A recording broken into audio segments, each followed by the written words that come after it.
Siamo intervenuti sfondando da un lato la finestra e dall'altro la porta, in questo modo è stato preso da due direzioni, era distratto e siamo riusciti in questo modo a fermarlo senza che si facesse male a nessuno. Quindi come ha reagito a questo intervento, a questa azione? È stata così fulminea l'azione per cui è rimasto praticamente immobilizzato, venendo tra virgolette attaccato da due lati, non sapeva dove girarsi, per cui gli operatori hanno avuto gioco facile nel immobilizzarlo senza causare danni.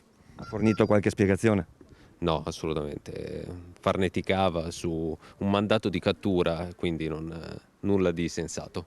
La situazione è durata a lungo perché il soggetto era colpito da un TSO, quindi un provvedimento per aiutare lui, dopo tutto, quindi l'autorità sanitaria si è sostituita a lui e quindi andava aiutato. Al momento non presentava minaccia né per sé né per altri, quindi non avevamo ritenuto di dover intervenire.